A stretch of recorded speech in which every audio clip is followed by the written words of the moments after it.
Coming up on iOS today, the holidays are here and they're happening. So it's time for Rosemary Orchard and I, Mikah Sargent, to walk you through some of the best holiday planning apps and services. Stay tuned.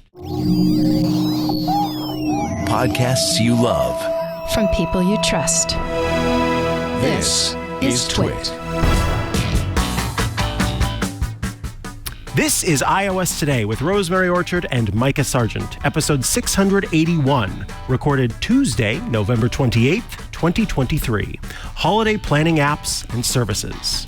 This episode of iOS Today is brought to you by Mylio.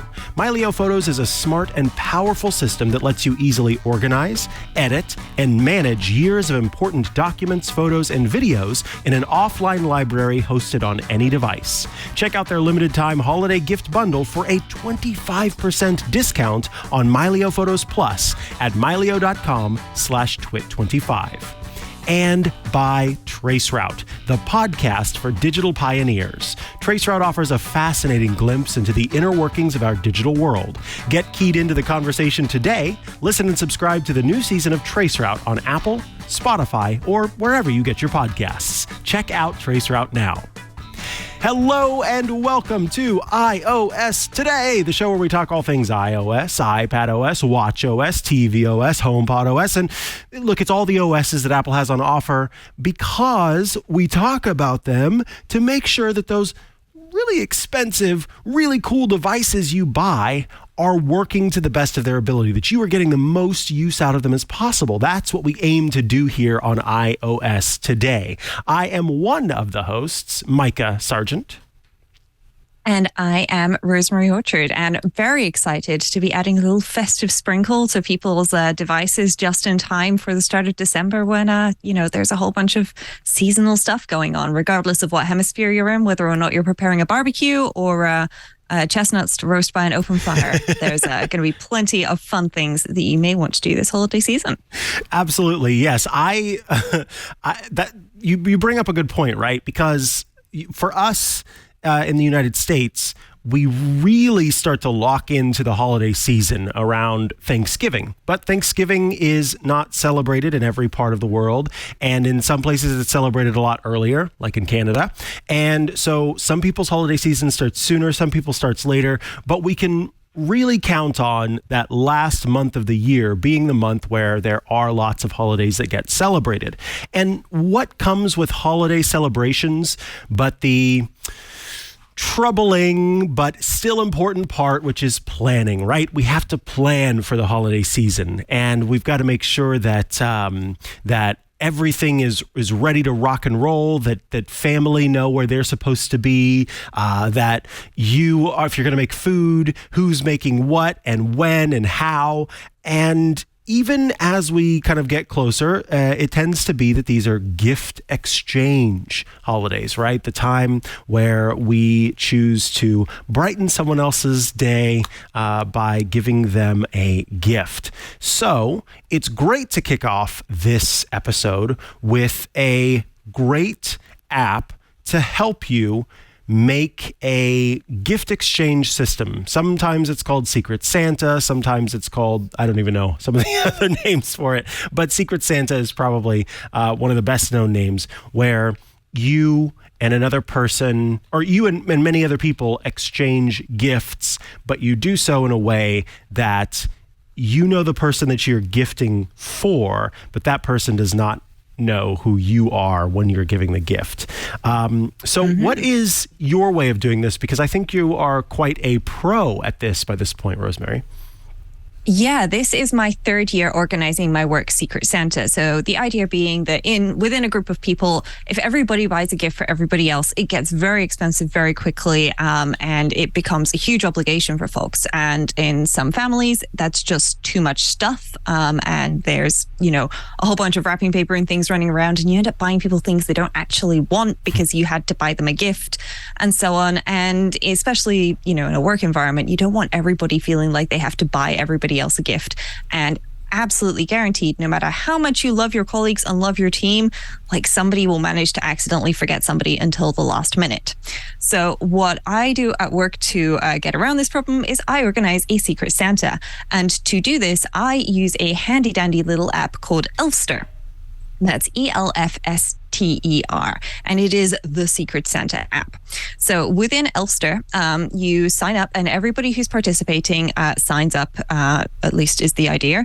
And then you can create a wish list, and you can go shopping, and you can also request a wish list from somebody. And this can actually just be used to, create and share wish lists of ideas of things with other people. And you can be as specific, like I want exactly this scarf here from this store that I've seen, and this is exactly the color that I want, and you put a link to it. Or you can be more general with, I like Sherlock Holmes books and mystery stories and things like that. So once folks have done that, or even before they do that, you can then start a gift exchange. And so you set a name for the exchange, you set when it's happening, and what the sign-up deadline is. Now, I signed into an alternative account here so I don't accidentally give away A, who I'm partnered with for my work Secret Santa, because I don't want the surprise to be spoiled, and B, so I don't share anyone's personal information. So I'm just going to create a fake twit exchange here, which I will be inviting Mikah to any moment now.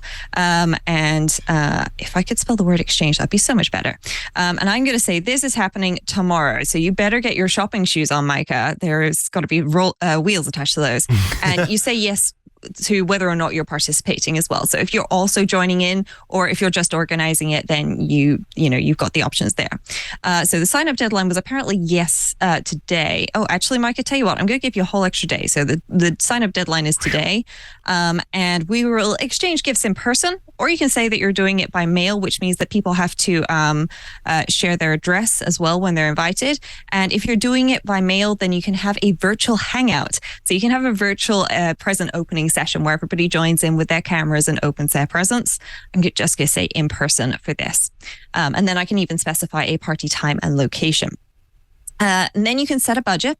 And so I'm going to set this one. Don't worry, Mikah. I'm going to change it to 10, but I'm going to make it pounds. Oh, so that's about $12.50 yeah. or something.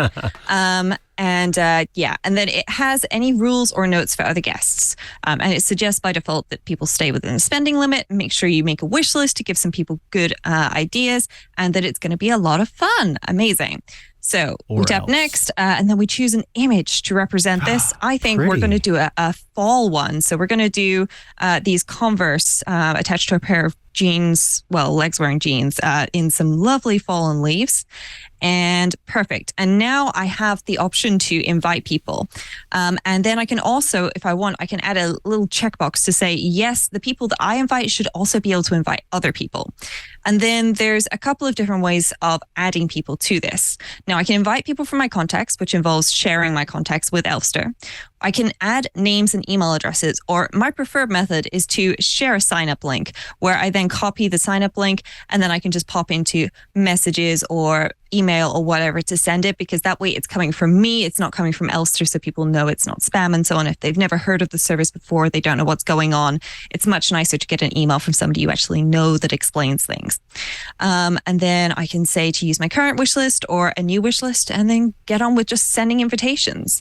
And this really does make it nice and easy, because there's a messaging system. So if, for example, Mikah and I were both participating along with some other folks at the studio, and I wanted to get Mikah a sweater, then if Mikah hadn't helpfully put all of his clothing sizes into the Elfster wish list, I could send Mikah an anonymous message asking for clothing sizes. Oh, nice. And then I would be able to get a response. And Mikah wouldn't know that I've asked it. And after the event, then, of course, you can choose to have everybody's gifters and gifties revealed, or you can just keep it the secret and keep some magic happening. But this is a really fun thing for any kind of gift exchange and so on that you might do with your friends or family at any time of year. It doesn't have to be for the holidays, but it makes it easy and it's free. They make money by changing the links in your wish list to affiliate links. So if you have like an Amazon link, then they'll get a bit of cash back from Amazon when you buy stuff. And of course, a lot of people will put Amazon links and so on in there, which makes it easy for them to make money. So that's how they're making the money there. But yeah, it's a very simple to use app. It does send a lot of email. That is a warning I will throw in. By default, it sends a lot of email. So you might want to go in and change your profile settings so that it doesn't say, here are 8,001 emails every day. But aside from that, I found it to be an excellent service. Yeah, I especially like the anonymous messaging thing. My family had used a gift exchange app in the past, or service in the past, not even an app, and it gave the ability in much the same way that we found helpful to poke basically other people and say, hey, I don't have any ideas about what you might want, so could you tell me a few things? And having that reminder get sent out was very helpful. So yeah, I kind of like that follow-up, and that it keeps it anonymous the whole time, so you're still able to do that. Now, that is one app and service that will let you put together that randomized set of options. What I like too, and it's one of the sort of steps in the app, is that you can specify that you yourself or other people, once they've been added, should not get another person. So for example, say you are doing it among a group of friends and you and your partner are part of this group of friends. You could say, when after I have signed up and after my partner has signed up, I can, if I'm the one that's created that in Elfster, I can say, make sure that Mikah doesn't get the partner and that the partner doesn't get Mikah. And so that way, you are getting randomized amongst the rest of your friends. And I think that that's great that they've thought of that as one of the things, because that could be the case. Maybe there's someone, if it's a work thing and there are two people who just really don't get along. And so you can make sure that those two people don't get each other. Or maybe you let that happen, because it could be an opportunity for a new friendship to bloom, or it could be an opportunity for someone to get someone a jar of mayonnaise. But in any case, that's Elfster. Speaking from personal experience? No, not at all. Let's move along, though, to talk about, throughout the year, you might hear from friends or family about some of the things that they need or want or are interested in. And it can be difficult remembering what those things are. And then the gift giving holiday comes around and you're going, what was it again? I forgot to write that down. Well, what if you had a purpose-built app to help you keep track of that stuff, so that you didn't have to, I think that that's helpful in terms of when that happens, I've got a place that I know to go to get this idea written down. And then I can always go back later to that place, and I know that right there is where that idea is. So tell us about GiftKeeper. Yeah, so GiftKeeper is a lovely little free app that you can download from the App Store. I've managed to add Christmas in here twice. I'm just going to leave that alone because I don't want to break everything that I've set up. And I had to reset this app so that I can actually show it, because otherwise the friends and family that I'm giving things to might actually see what their presents are. And that is the great thing about GiftKeeper. You can add events throughout the year, and you can choose various symbols.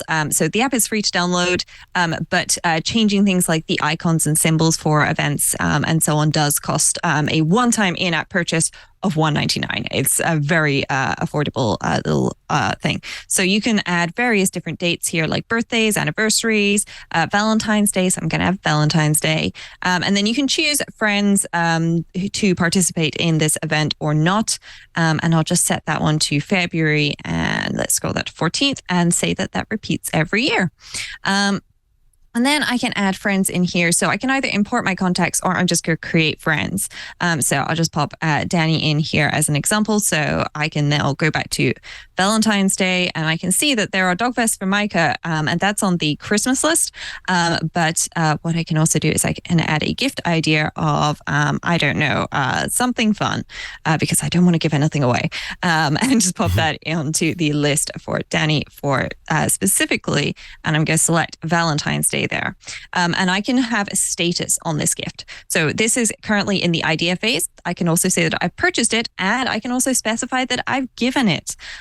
which is great. And then if I put it to Given, it even sets what year I gave it in. It's amazing. And there are also URLs, notes. There's a photo option where I can take photos or add a chosen photo selected from my photo library. And I can also put a price in there. So, I have an idea of how much money I'm spending.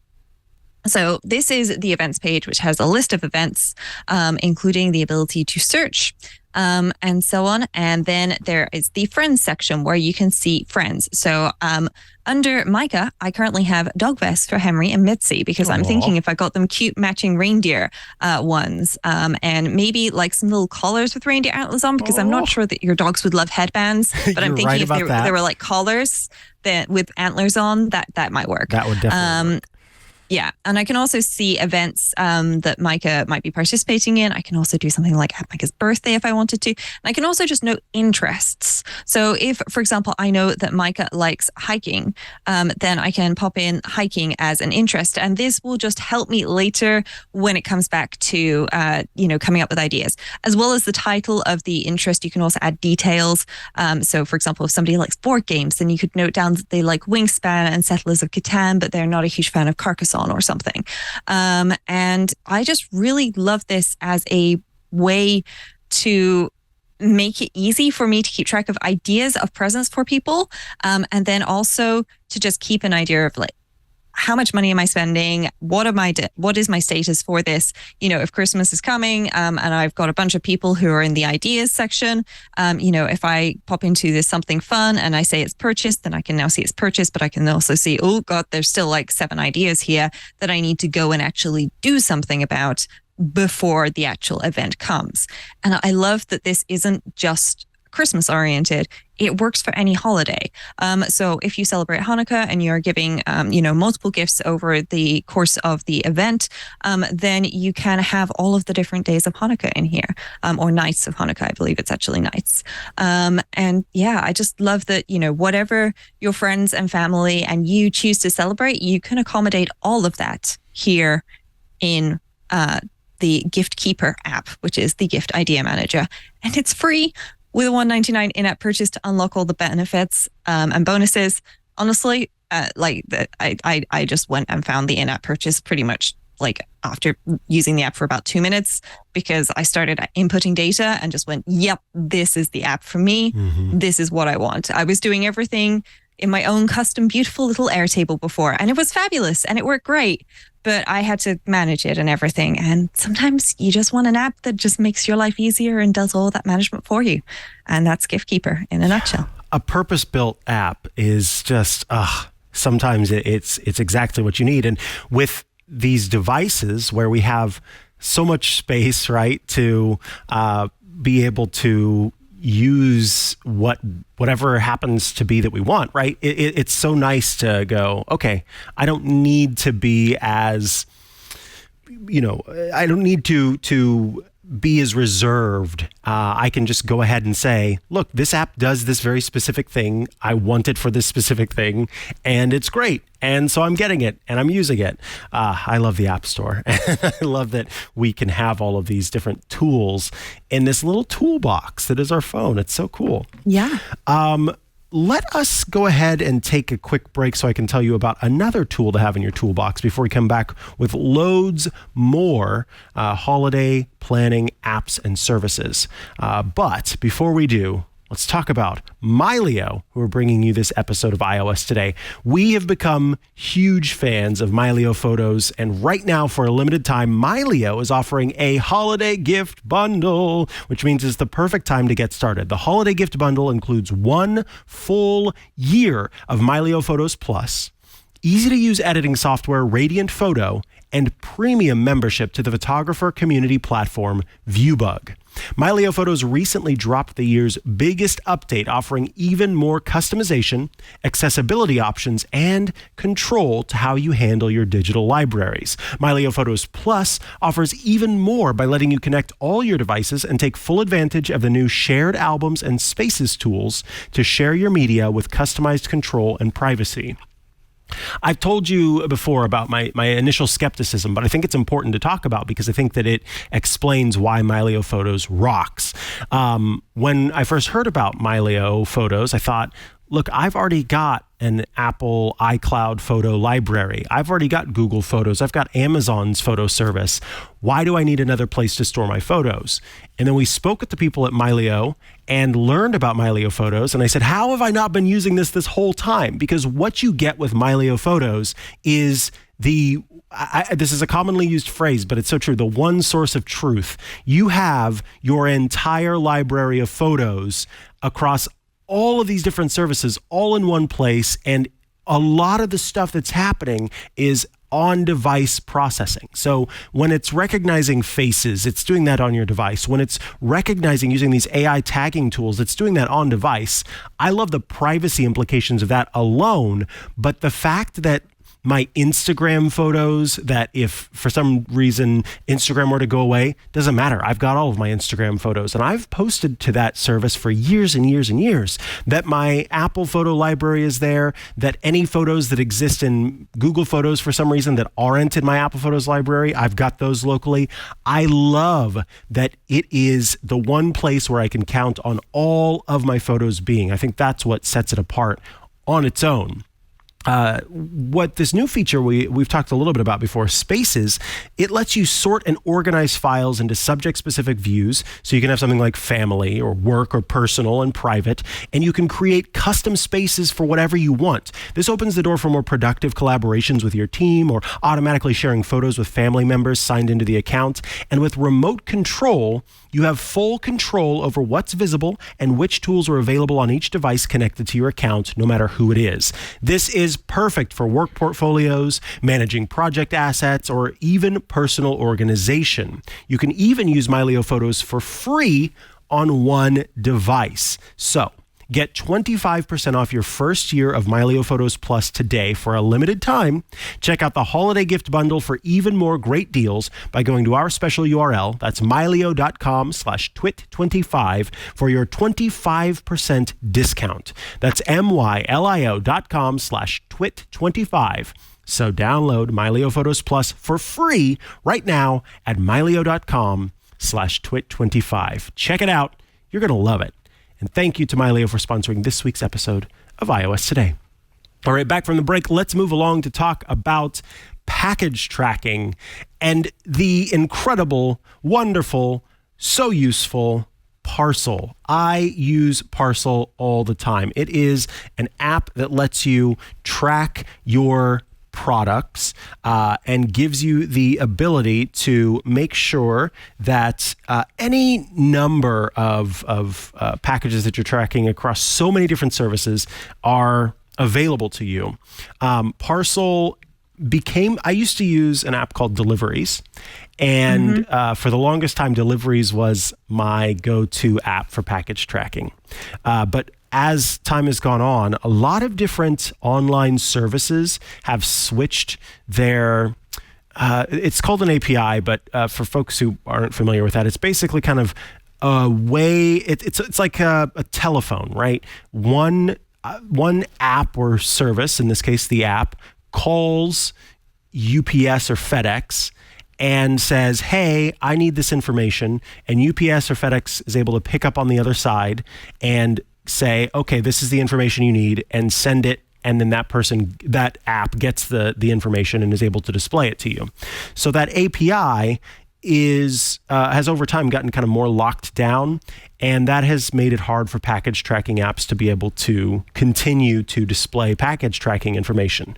Parcel seems to have engineered methods by which it's able to continue to display that information and continues to be committed to making that stuff show up. And so what has happened is I've moved over to Parcel entirely, and I love how easy it is to use across different devices. So I have it on my Mac, I have it on my iPhone, on the iPad, and I get those notifications.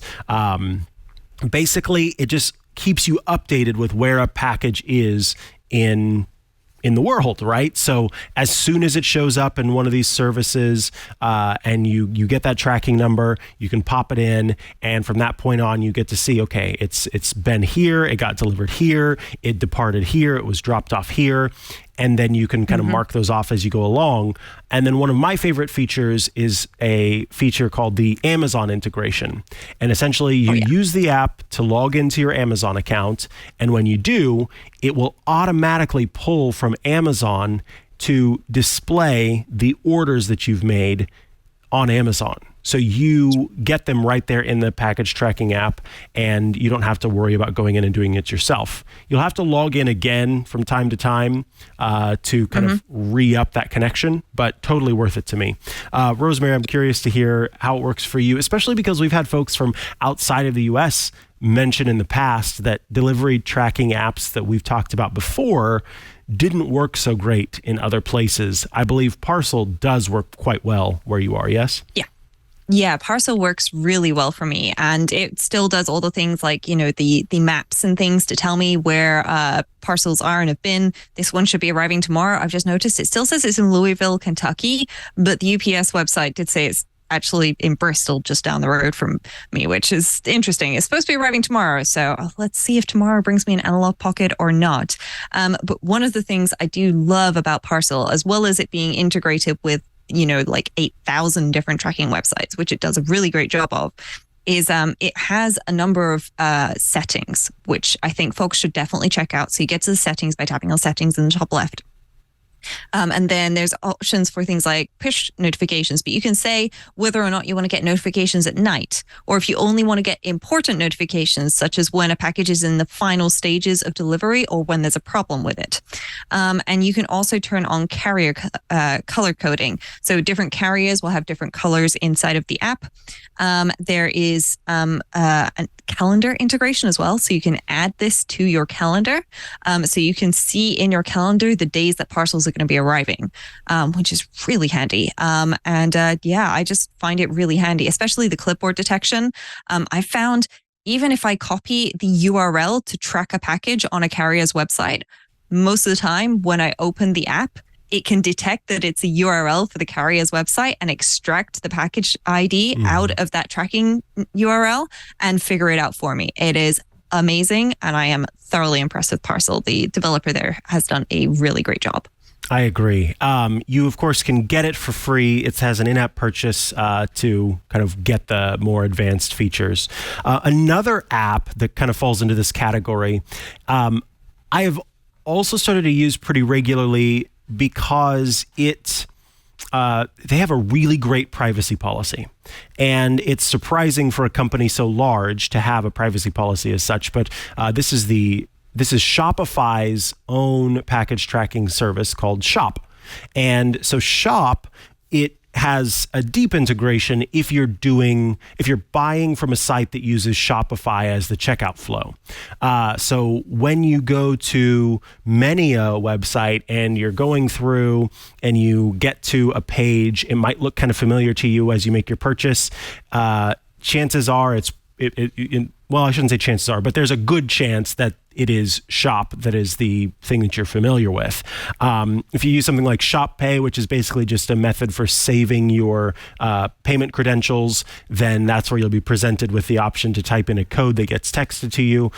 Basically, that whole checkout flow ties into the Shop app, so that when you make purchases, you are able to keep track of how the order is going.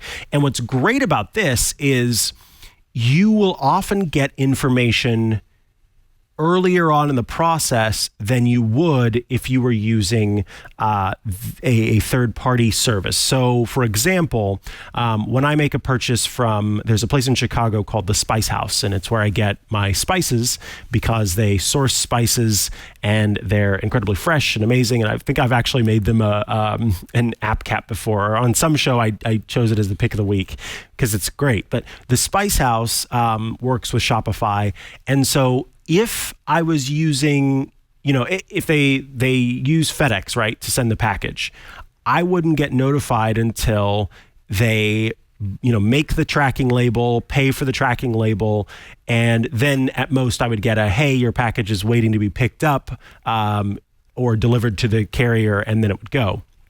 With Shopify, I know from the moment the order is placed to the moment the order starts processing to the moment the order is packaged to the moment the order is finally then moved over to FedEx, at which point then the tracking kind of shifts over.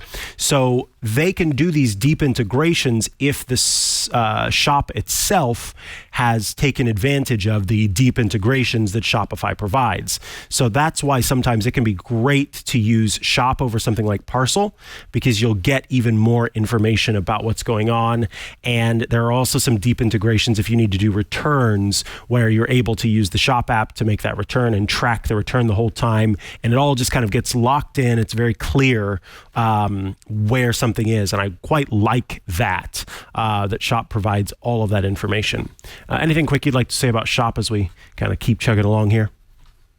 No, nothing in particular. It honestly just works. You can sign into Amazon with it as well. The only thing I found is I had a Gmail account for my personal domain, and I don't have that Gmail account anymore, and it still wants me to log back in, and it gets very cranky that I can't do that. So maybe I should contact their support, who I've heard are pretty great, and get that sorted. But it's honestly, it works very well. And it's very simple to use because you just sign in and a whole bunch of your purchases are already there and ready to track. Absolutely.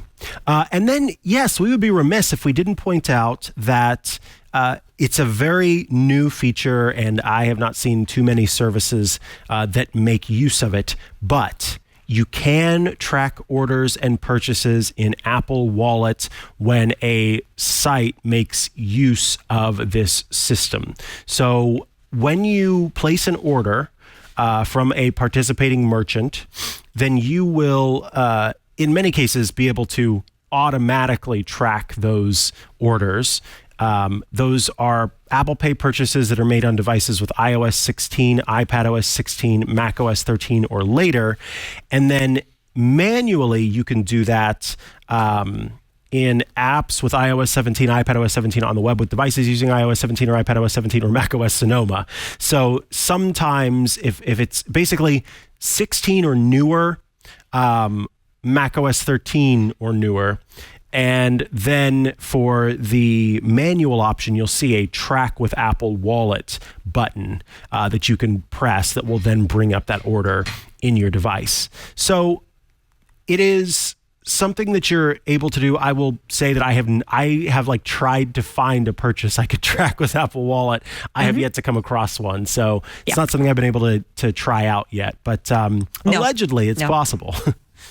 Yeah, that little parcel button in the wallet just loves to taunt me, and every time I tap on it, there's no orders. I have never, unfortunately, seen this button, and I really hope that I will, but I feel like way too many people are integrated into Shopify and therefore the Shop app, so they're probably just not even bothering to add this feature. Yep. But, if everybody files feedback with merchants, then maybe they'll add it if there's customer demand for it, and it would be really nice to be able to track this stuff. Indeed. All right, moving right along. Let's talk about the end of the year tradition of sending and receiving cards that kind of cap off the year, tell your friends and family how you're doing, what's going on, and also get delightful photos of you and your family, or you and whomever happens to be with you, or maybe just you. Hey, that's fine too. With what are traditionally called, or at least most recently traditionally called, Christmas cards, but have come to be called just holiday cards. And also, I know some folks who send New Year cards. So they wait until the turn of the new year and then talk about what happened in the year past. And you have an app, once again, a purpose-built app for precisely that. Yeah. So this app is called, wait for it, you're never going to guess the name, folks. It's called the Christmas card list. Yeah, it's rocket science naming here, but you know what? It works really well to help you make a list of people to send Christmas cards to, and to do that. Now, you can create groups and contacts and so on, but I find that can end up being a bit clunky. Doesn't work super well on iOS, unfortunately, which is a shame. So it's kind of, it works a little bit better on iPadOS, a lot better on macOS, but then not everything always syncs around. But the idea of the Christmas card list is you build a list of addresses and people you want to send Christmas cards to. And you don't have to have all these people in your contacts. You can manually add an address and you can update it from a contact. You can put people onto specific lists. So if you have like multiple different kinds of holiday cards, then you can do those. Over here in the UK, we don't really do what folks in the States do. I've seen some of your holiday cards. They seem more like postcards in some ways, where there's like a photo on the back and a printed message. A photo on the front and a printed message on the back with your address. Over here, they're like, folded pieces of card with a pretty decoration on the front that come in an envelope. And if your friends are horrible, then they will put glitter in there. If they are nice people, they will not put glitter in there. Or maybe confetti. But yeah, so you can have multiple lists. And so I could say, for example, this one is apparently Christas. I'll call it Christmas instead. That's better.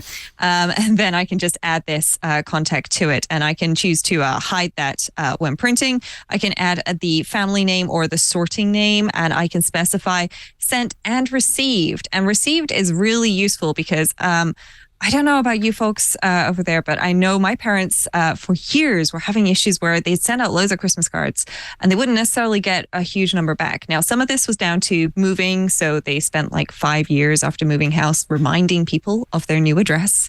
Very exciting. But also sometimes it's just worth keeping track of all the folks that you send cards to and the ones that you receive cards from. And if you haven't received cards from folks in a couple of years, then maybe you can figure out a better way to keep in touch with them. So it's nice to do that. My parents, honestly, if I tried to get them to use this app, probably wouldn't. They just keep the cards that they received in the Christmas tree box. So when they take the Christmas tree down, they put all the cards they received in the box. And then next year, that is their list for sending cards. But I love this app because it will let you print little labels as well. So once you've got your addresses set up, I can't show that without revealing a whole bunch of personal information, but it'll let you print address labels to send out, which I know, folks, some of you have got beautiful penmanship and fabulous handwriting. Other people may be like me if I'm using too fine a pen and your handwriting looks like a drunk spider wandered across an ink pad and then had a party on an envelope. If you use labels on envelopes, then postal services have a much easier time reading those. So yeah, I definitely like using the label feature of this. And of course, it's nice to see who I've sent cards to and received cards from as well. And this app works on iPad and iPhone, of course. Awesome. Yeah, well worth checking out if you have cards to be sending at the end of the year. Now, we would, again, be remiss if we didn't mention the very classic, very fun ElfYourself, the app/service that lets you superimpose your or another person's face over that of a dancing elf and then send these delightful videos to friends and family everywhere. I just saw a friend whose family sent them an ElfYourself early on in the year, or earlier than the holiday season kind of kicked off, and they were delighted by it. ElfYourself, of course, is available for free to be able to use some of the basic features. There are in-app purchases that give you even more options, and it's what I love about it is that it's very easy to use. You don't have to do too much in terms of getting it set up, and because it's so effective and silly, you don't have to have the perfect photograph to make it work. As you can see if you're watching the video, you can have a kind of silly photo and it still is quite effective. Up to 5 elf faces in a video.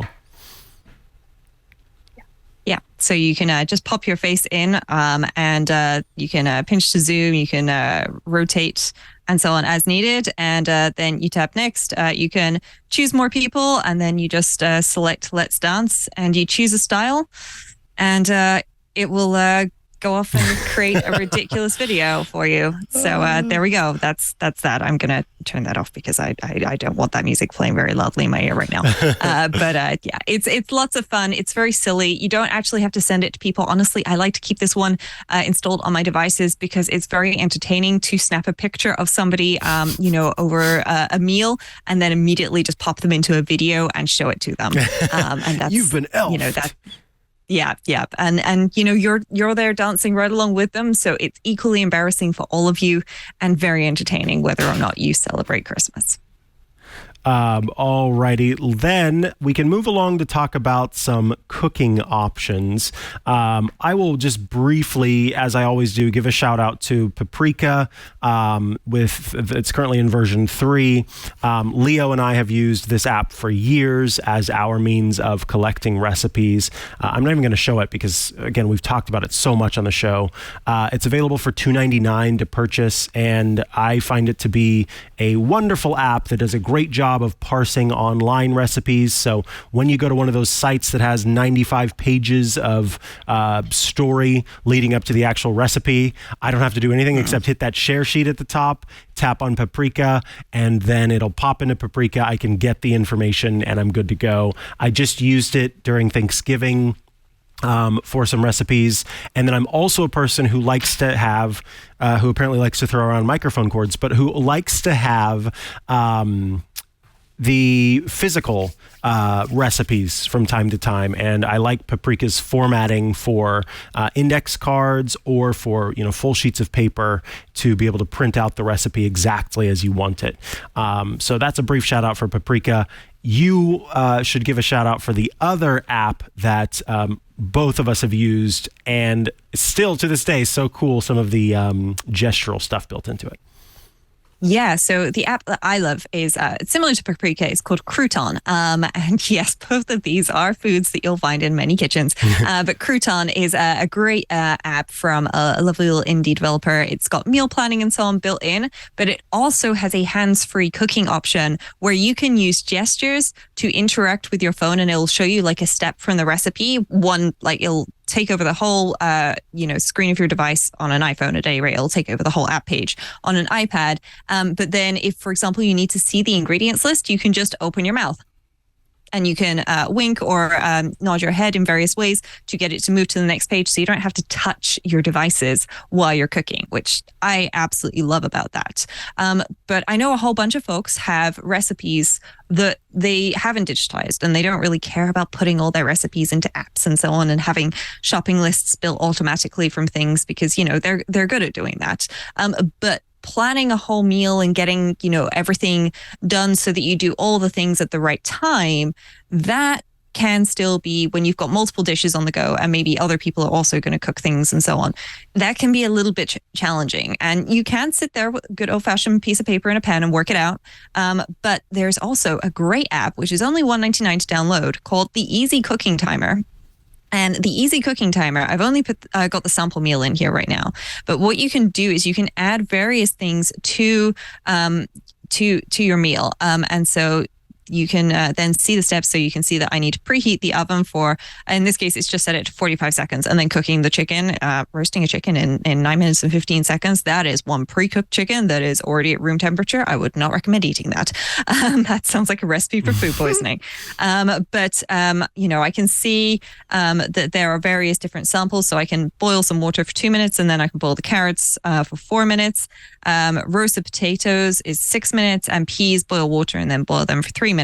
And then when I tap start, because I've got all these steps in here for each of these items, it's telling me what I need to do. So on the chicken, I need to preheat the oven, and there's another 15 seconds or so left to go on that. And then after that's done, then it'll tell me that I need to cook the chicken. So at that point, I pop the chicken in the oven and go. And I can also change it. So at the moment, it's doing a countdown kind of view where it's telling me how much time is left. I can also change it to see the specific time that things will happen at. So, the chicken has or the oven's been preheated. And now I can say, okay, that's done. And let's continue on with the next one, and so on and so forth. And I just think that this is a really, simple way of having all of those steps of various things when there's loads of things being cooked, and you just need to keep track of all of it. And this thing takes 7 minutes to cook and this thing takes 12 minutes to cook. And if you swap them around while you're cooking, then it just gets really messy if you do it by accident. You'll end up with something that should be properly cooked being, horrendously undercooked, and something else being really charred. So for $1.99, honestly, this is a great little app. It's very simple. It's utilitarian, but honestly, I see that as a great thing. It will give you, all the information that you need to cook your meal properly and on time. And, it might be a bit late for folks in the US and Canada for Thanksgiving this year, but if you download it now, then you'll have it ready for next year. Indeed. All right. I think with that, it is time to tell you about our next sponsor before we head into the news. I hope that you are ready, rocking and rolling to get the rest of your holiday planning underway. And of course, as always, I invite you to share with us the apps and services you use around the holiday season so that we can tell everyone who listens about that as well. Before we get into the news, though, let me tell you about the next sponsor of today's episode of iOS Today. It's Traceroute. With the rise of AI, technology is starting to seem more human, and that's causing some mixed feelings in the humans who use it. That's why you're going to love Season 3 of the Traceroute podcast. It's a podcast that explores the people who shape our digital world and how technology is changing society.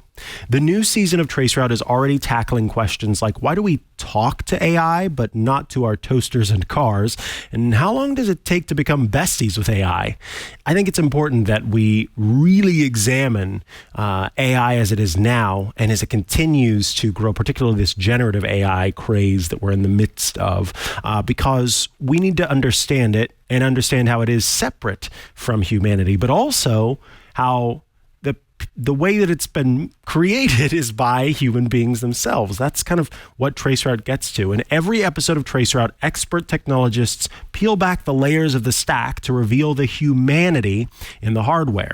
Season 3 has explored our love-hate relationship with AI, and there's so much more to come, like the episode on the intersectional roles of tech evangelists, developer advocates, and tech influencers. Who really influences what technology gets made? A good question. So get keyed into the conversation today. Listen and subscribe to the new season of Traceroute on Apple, Spotify, or wherever you get your podcasts. Check out Traceroute now. And thank you, Traceroute, for sponsoring this week's episode of iOS Today. All right, back from the break, and it's time, folks. It's exciting. It's here. Apple has released the Apple Music Replay of 2023. If you are an Apple Music listener, you can check out your replay by going to replay.music.apple.com, which then is going to forward you to music.apple.com/US/replay in my case. But of course, that US would probably be UK in Rosemary's case. In any case, replay.music.apple.com will take you there. And so I have mine. And if I tap on jump in, then it will show me my Apple Music replay. The music, looks like I need to sign in to be able to access this. So once you sign in, then you will get your Apple Music replay because it'll connect to your Apple Music and show you to what you listened to most. So I can watch a highlight reel, but I can also scroll down to see that Beyonce took the top listen. It's great. She's just great to work out to. And then you'll notice that I've got a lot of classical music in here, the London Symphony Orchestra and the Vienna Philharmonic. That's not because I do a lot of classical music listening, but because there's a lot of classical music playing in my home while I'm away from home.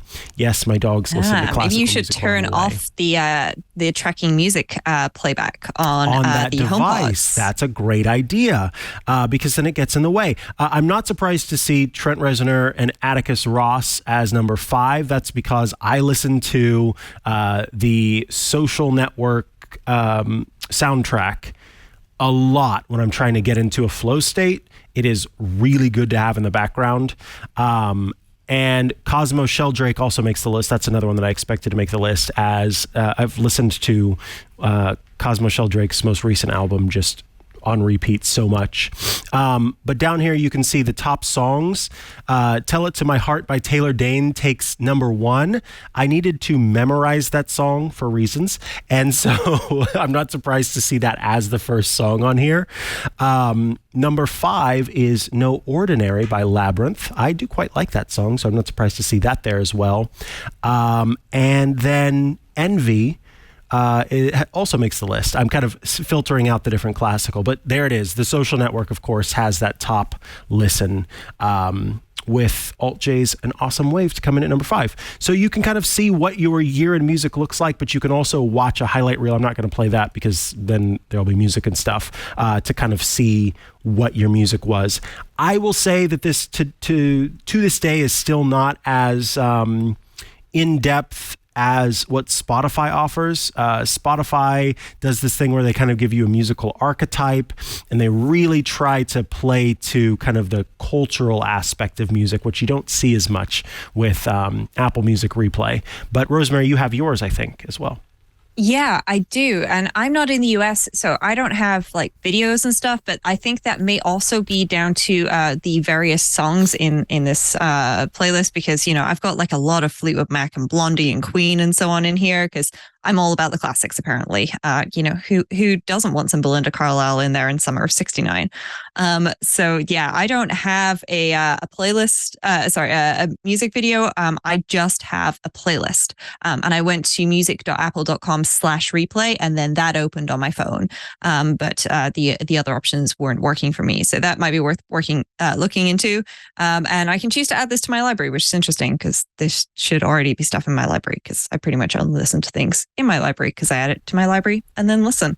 But yeah, definitely worth checking out if you use Apple Music. And if you don't use Apple Music, then you should check if the service that you use to listen to music has a feature like this. Or maybe just if you are my dad and you just have music ripped from CDs, create a smart playlist of the things that were played within the last year and that weren't skipped within the last month or something, and have some fun doing that instead.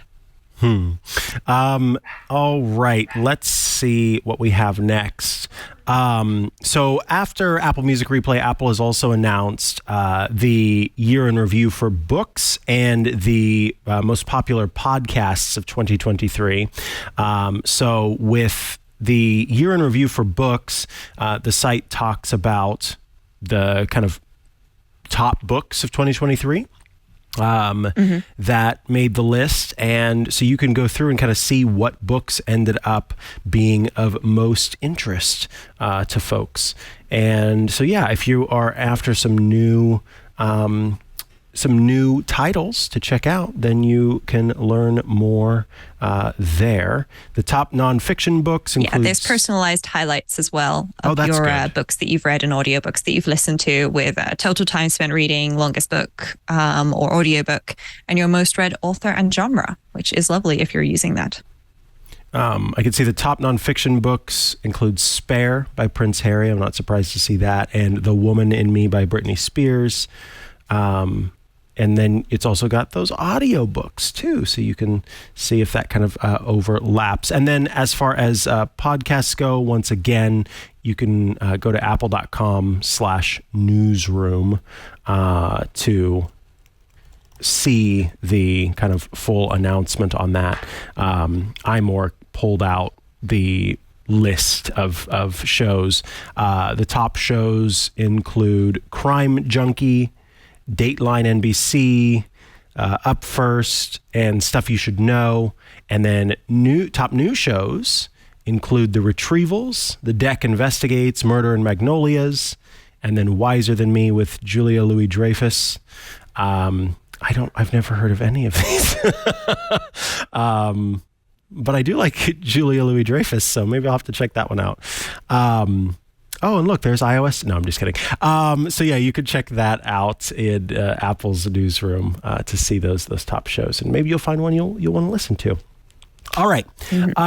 Tell us, Rosemary, about so 9 to 5 Mac put together a little article talking about NameDrop, and apparently on Facebook, people were suggesting that NameDrop was incredibly dangerous, and even local police departments and local news outlets picked up this nonsense and made it seem this just really grinds my gears. I hate it when this works. So what's going on? Why do people think that NameDrop is a privacy concern?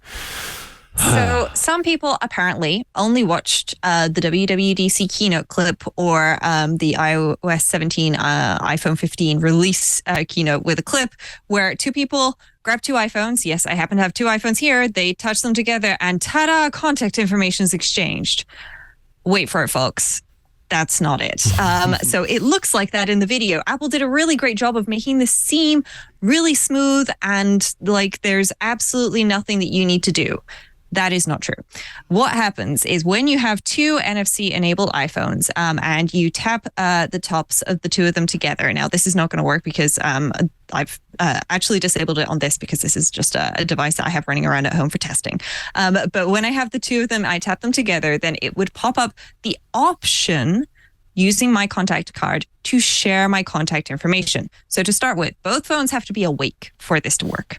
And secondly, you then have to tap on the contact information that pops up and say that, yes, I want to share my contact information, and so does the other person.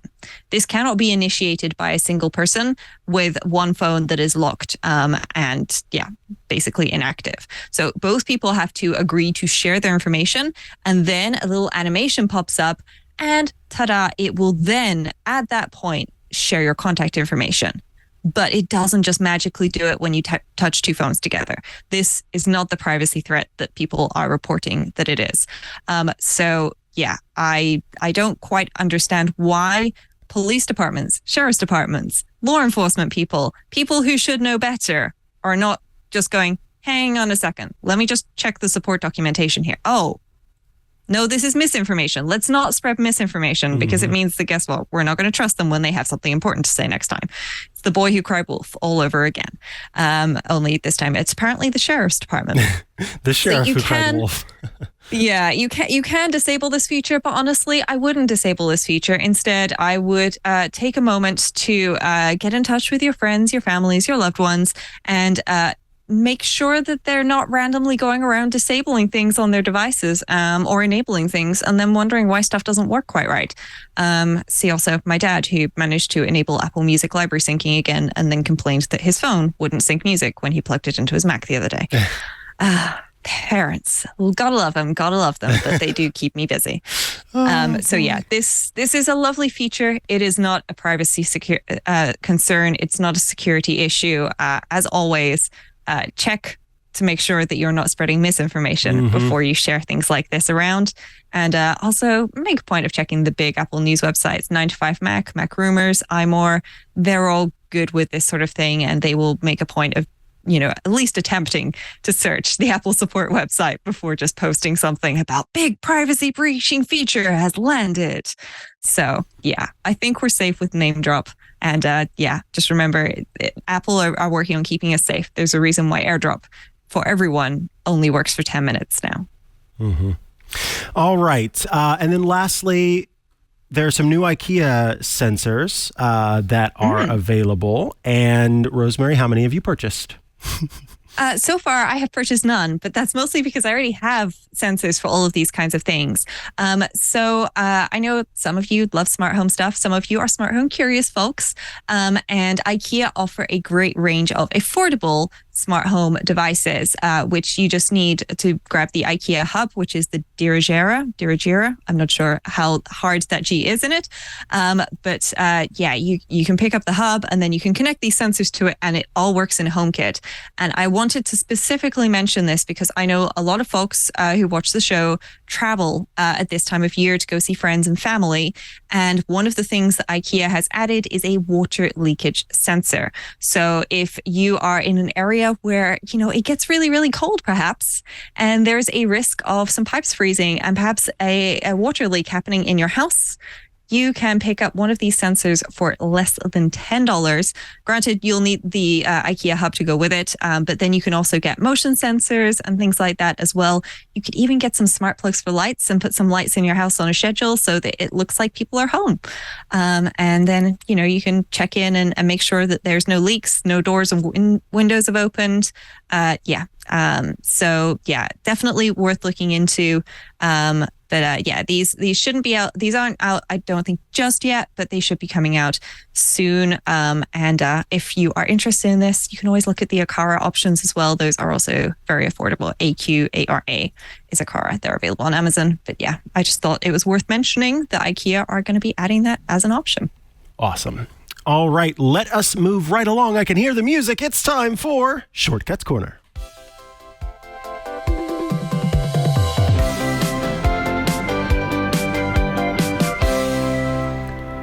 This is the part of the show where you write in with your shortcuts requests, and Rosemary Orchard, our shortcuts expert, provides a response. This one comes in from, we'll go with Graeme, who writes, "Hello, Mikah and Rosemary. I am partially sighted and use the accessibility feature Zoom.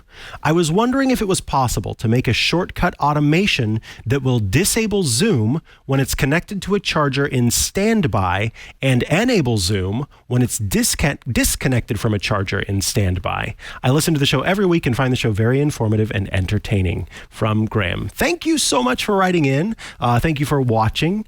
And yeah, this is an interesting question.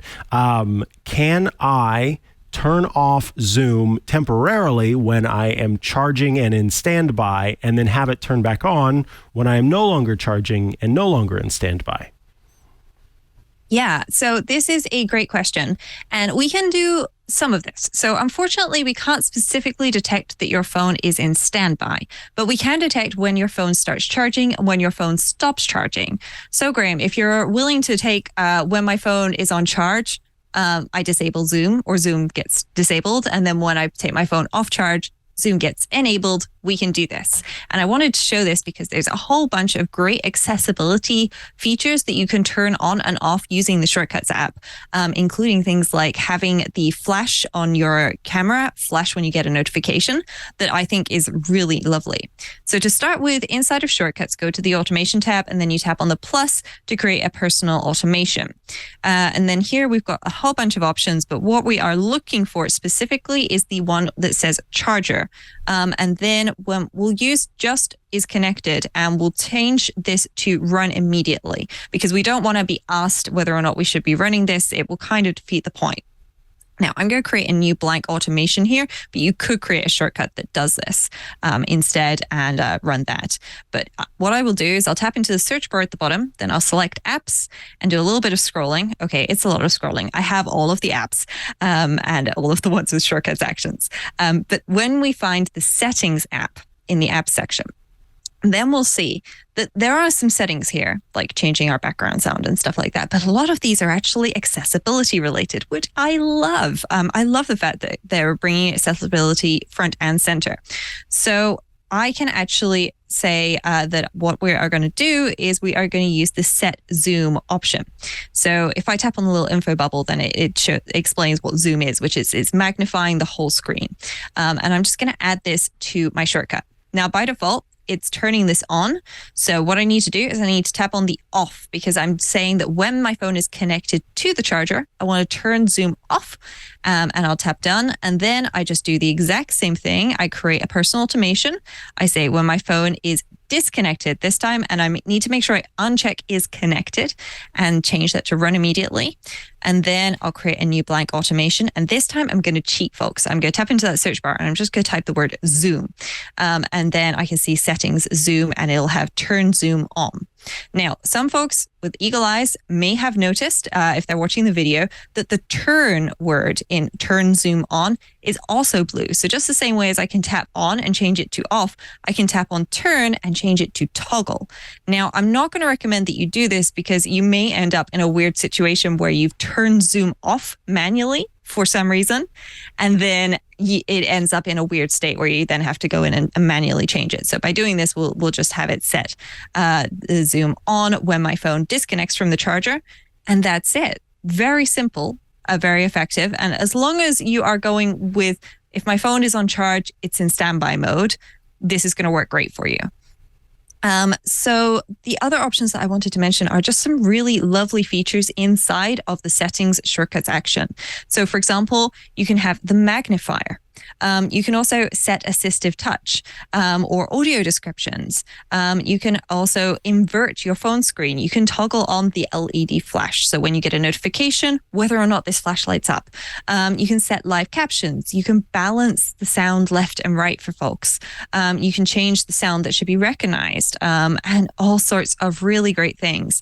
And what I wanted to suggest for Graeme is, if Graeme is lucky enough to have an iPhone 15 Pro or an iPhone 15 Pro Max, then what you could do, Graeme, is actually you could create a shortcut which just has a turn zoom action in, and tap and hold on the on and this is important, you're tapping and holding, and then change it to ask each time.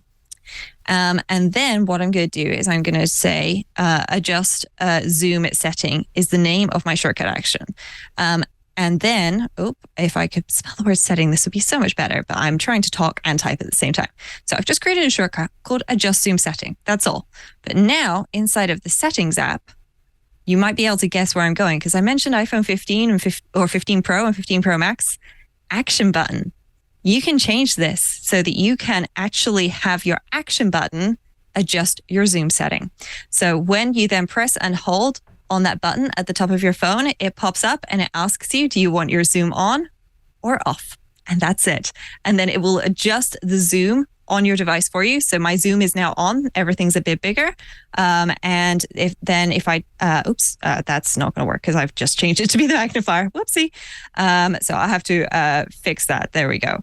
And now it's back. And then I can say, I want to turn the zoom off on my device, and ta-da. So if you've got a 15 Pro or 15 Pro Max, maybe try using the action button option instead to toggle that feature using a shortcut. Or you can indeed just use the simple shortcuts with the one turn zoom on and turn zoom off actions, as I suggested with automations. Nice. But I think folks should go and play with some of those automation options for accessibility, because honestly, you don't need to have accessibility requirements to benefit from them. Nearly every one of those 15 secret hacks that you didn't know your iPhone could do, it's accessibility settings. And a bunch of folks in the accessibility are going, you're acting like this is new. It's been there since like iOS 10. Duh. Yeah, every night I use the reduce white point setting on my phone. Oh, yeah. Every night. That gets turned on. So, I love that you were able to come up with two different ways to do that. Moving along here to feedback and questions, we have one from Kenny. Kenny writes in, hello again, Rosemary and Mikah. I have an iPhone 14 Pro, and I've noticed in the last year or so an increased amount of spam text. Is there a way to prevent these texts? I know that you can filter the messages on the iPhone, but with the upcoming elections, the amount of political texts have already seemed to have increased, and I'd like to block them entirely, not filter and have to delete. Do you have any ideas? Enjoy all together on the podcasts. Keep up the great work giving us iOS information. Thanks, Kenny. Thank you, Kenny, for writing in.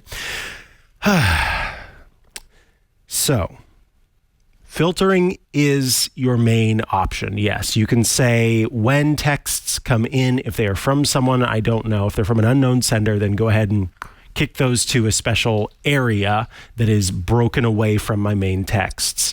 If you want to take things further, that is where I recommend using a call blocker, because with a call blocker, it gives you a huge list that is added to your phone of numbers to block, which you can then use as a way to to say, I also don't want texts from those numbers. At any time, any of the numbers that are texting you, you can also choose to block those specifically. So you can tap into the number and say, block this number, and then it won't be able to text you. And yes, the problem is that the numbers change all the time. But outside of having your carrier do blocking from their end and using a call blocker for its contact blocking options, this stuff is annoying and frustrating and difficult to solve. I'm curious to hear if Rosemary has any other suggestions, because for here in the United States, the onus is kind of on the carrier, and they've done a lot, but not enough. People still get a lot of messages. And I also think that it's not a bad idea to, if it's truly an automated message, typing stop in all caps and sending it. I know it takes a second, but do that, because that part is worth it. I've had a lot of them who actually honor that system. They actually do stop sending me messages. So I've gotten a huge cutback in that by sending that stop, or it'll say sometimes reply no or reply stop to stop receiving. And that did work. So if it's from like a reputable sort of political system or whatever it happens to be, they do honor those stop requests because they can get in trouble if you were to be charged for each text message. They can get in trouble from costing you money by continuing to send them, and so they're required to stop. Go ahead, Rosemary. Yeah, I mean, over here, our text message system is a little bit different. So we don't get charged for incoming text messages. That's not something that we have any say over. We can't choose not to receive those incoming messages, so we can't be charged for it. So that is a little different here. But in general, I found that the best solution is honestly just, using a call blocker, filtering unknown senders, also, the other thing that I do here in the UK is I remind anybody who gives me a spam call that I'm protected with my rights under GDPR. And if I want them to delete all of my data from their database, then they have to delete everything that they are legally able to delete. So they may have to keep some information. If I've purchased something from them or similar, they may have to keep that information, but they have to delete the fact that they think that they got permission to call me. So yeah, honestly, just check to make sure that, people are messaging you legally. And if they're not, reminding them of the fact that they may be breaking laws is always a useful tool for getting rid of those horrible spam messages. And other than that, telling them to stop because, if there isn't an opt-out system, then find a way to file an official complaint that says that, by the way, you're actively encouraging me to not use your service, not vote for this candidate, etc., by continuing to message me when I don't want that. There you go. All righty, folks, it's time for App Caps.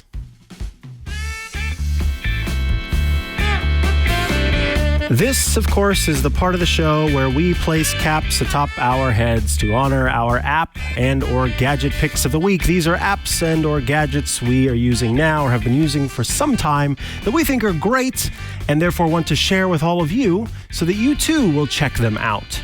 So we cap off the show by putting caps on our heads or some sort of item on or around our heads and tell you about great apps and services and gadgets and whatnot.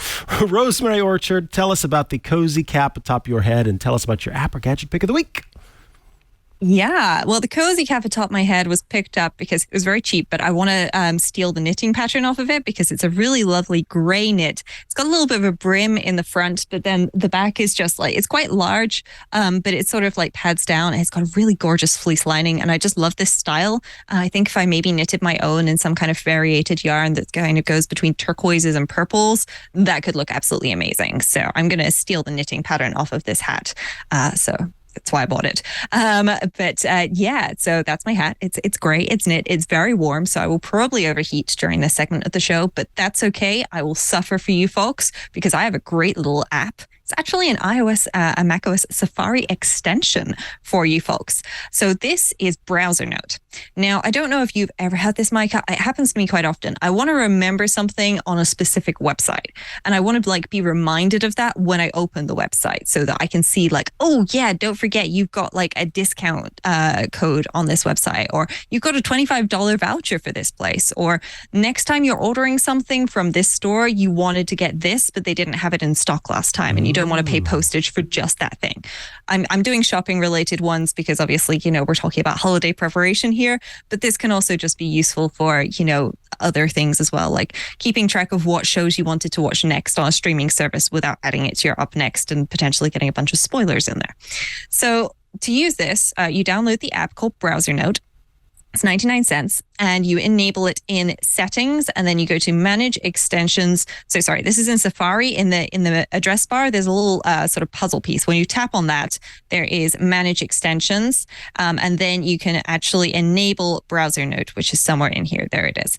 And once you've enabled it, it'll pop up and it'll ask you whether or not you want to allow it just for today or always, and just on this website or every website. The answers to those questions are I always want this enabled, and I want this enabled on every website. So it works on every website. And then once you've done that, when you're on a website where you want to remember something, you can tap again on that puzzle piece and scroll up. You'll probably have quite a few fewer Safari extensions than me, but then you just tap on Browser Note. And this is really simple. So what I can do is I can enter my note. So I'm going to say Mikah is awesome! ! And then I have a couple of options. So I can show this on every page on twit.tv, or I can allow this note to be snoozed. And so I am going to allow this note to be snoozed, but I'm not going to show it on every page on twit.tv because I'll show you why in a second. So I've added this note, and now when I view this web page, it will pop up and it will remind me as soon as I open the page, Mikah is awesome, and I can tap View Website. And that's it. It's really simple.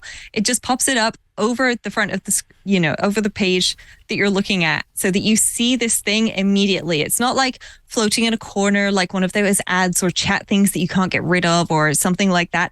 It's just right there in front of you. And you can be like, great, I've seen the thing. Awesome. I'm going to move on. And so now when I just reload the page, it'll be fine. But if I close this tab, and then I go to the iOS Today page, and I hit the go button, it will pop it up again for me, but I have disabled that, obviously. So yeah, that's Browser Note. It's really simple. I really love it. It works insanely well. And I can update the note at any time. I can choose to delete the note. You only get one note per page or website, which is why you may not want to enable it for every page on a website. So if you want, like, I don't know, the login page on a website to remind you to change your password or something, then you may not want that on every single page. But yeah, it's really lovely, and it's only 99 cents. And honestly, I've been after an app like this for so long, and I've tried so many different things that just never worked out. And Browser Note is just nailing it for me. That is a very cool app. The cap atop my head is some sort of like, it looks like a hat that a train conductor would wear. It's got a green stripe in the middle, a tiny black brim, and then it's kind of a large black hat above it. More importantly, though, the app that I'm talking about today is called Newji, Newji, which is an app that lets you create emoji that then appear as stickers in iOS that you can use in any place. When you first get the app, you're given 30 tokens. It costs 1 token to make an emoji. If I tap on the 23 tokens, you can watch an ad to get 1 credit. You can pay $2 for 20 credits, so that's 10 cents each. And I'm not sure which of the generative AIs this system is using, but it's definitely using a generative AI in the background to create these. But let's go with it says make anything an emoji. So I'm going to say make a chihuahua holding an iPhone emoji. And then I will tap make it. And then you can see that it's looking up or it's trying to create a chihuahua holding an iPhone. And as it processes, which really what it's doing is sending that off to the lab to be created, off to the generative AI to be created. And once it gets that information back, then it will display an emoji. Now, what they've done is they've created a custom prompt that includes the prompt that you create, so that what will appear is, and it's about to come, what looks like kind of an emoji icon, right? It's not just because if I had typed that directly into DALL-E, a chihuahua holding an iPhone, it would probably do one that looked more like a real chihuahua, as opposed to this kind of cartoon. So let's do another one. Let's do a shark playing guitar. So let's see what this does whenever we make it create a shark playing a guitar. So once again, it's going to send that off to the generative AI system along with, a prompt that says stuff like, make this look like a sort of animated creation. Wow. That is cool. I like that one a lot. So He this plays with finesse. I like that it has a little bit of a background with it. And so these can now be used in your app, in like messages or in other apps that support stickers, or you can just send them as messages themselves. So this is a PNG image that can be shared elsewhere. So I've got, and at any time you can also tap re-roll, which will create another version of the prompt that you just had. Or you can create a new prompt. So very easy to use. This app is available on iOS, iPadOS, and macOS. So you can create your little emoji wherever you happen to be. But yeah, that's Nuji. And again, it's free with in-app purchases for more credits to create more emoji as you go along. So lots of fun and I think very easy to use. That interface just is like, hey, just type it in. If you want to make a pizza rat, you can make a pizza rat. If you want to make a emoji that looks like your grandma, then you can make an emoji that looks like your grandma.